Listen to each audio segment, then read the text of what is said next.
S, இந்த case சிபிஐக்கு வந்தாச்சு.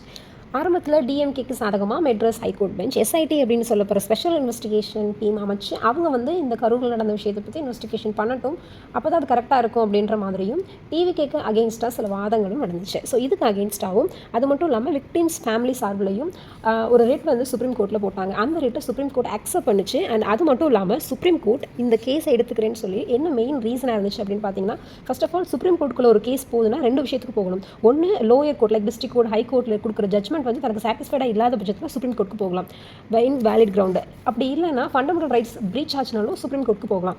ஸோ இங்கே என்ன ஃபண்டமெண்டல் ரைட்ஸ் ப்ரீச் ஆயிருக்கு அப்படின்னா, and impartial probes right of every citizen. அதாவது ஒரு இன்வெஸ்டிகேஷன் நடக்குது அப்படின்னா அங்கே பயாஸ்டு இல்லாமல், பாரபட்சம் இல்லாமல், பயாஸ்டு இல்லாமல், எந்த பார்ஷியாலிட்டியும் பார்க்காம அந்த இன்வெஸ்டிகேஷன் நடக்கணும் அப்படின்றது எல்லா சிட்டிசனோட ரைட்ஸ். ஸோ இந்த ரைட்ஸ் கீழே தான் டிவிகேவும் சரி, விக்டிம் ஆஃப் ஃபேமிலியும் சரி, சிபிஐக்கு இது நடக்கணும், அப்போ தான் பாரபட்சம் இல்லாமல் இது நடக்கும் அப்படின்னு சொல்கிறதுக்காக ரிட் போட்டிருந்தாங்க. அந்த ரிட்டை சுப்ரீம் கோர்ட் அக்செப்ட் பண்ணாங்க. அது மட்டும் இல்லாமல் சுப்ரீம் கோர்ட் சிபிஐக்கு இந்த விசாரணையை மாற்றிருக்காங்க.